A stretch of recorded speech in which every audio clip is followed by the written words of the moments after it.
Hey Thackley, I've got another story time for you. I've chosen one of my favourite stories that I remember reading when I was little, Mog the Forgetful Cat by Judith Kerr.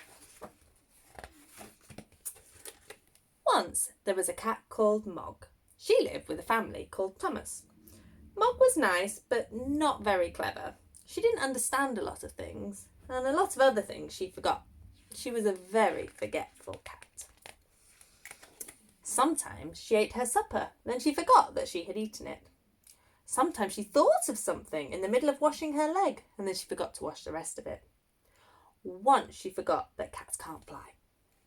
But most of all, she forgot her cat flap. The cat flap led from the kitchen into the garden. Mog could go out and in again.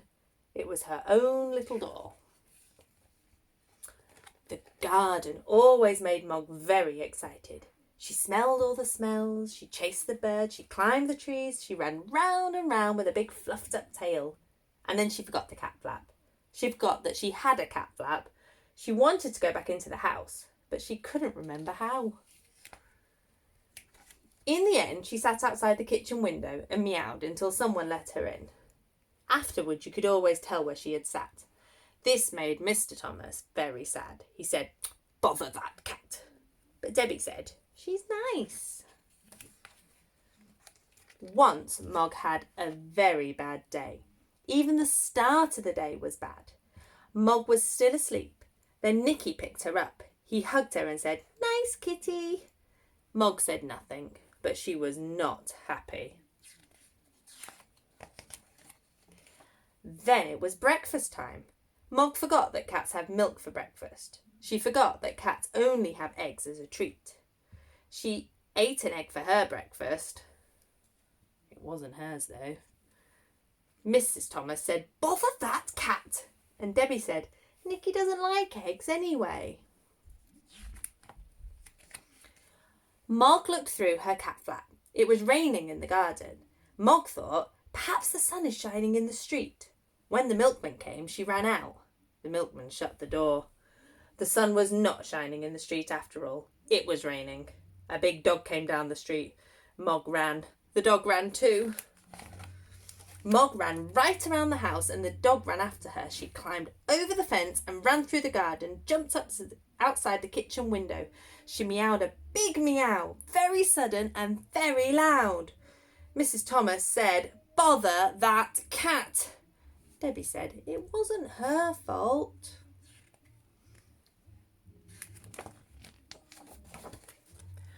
Mog was very sleepy. She found a nice warm soft place and went to sleep. She had a lovely dream. Mog dreamed that she had wings. She could fly everywhere. She could fly faster than the birds, even quite big birds. Suddenly she woke up. Mrs. Thomas said, "Bother that cat." Debbie said, "I think you look nicer without a hat." Debbie gave Mog her supper and Mog ate it all up. Then Debbie and Nicky went to bed.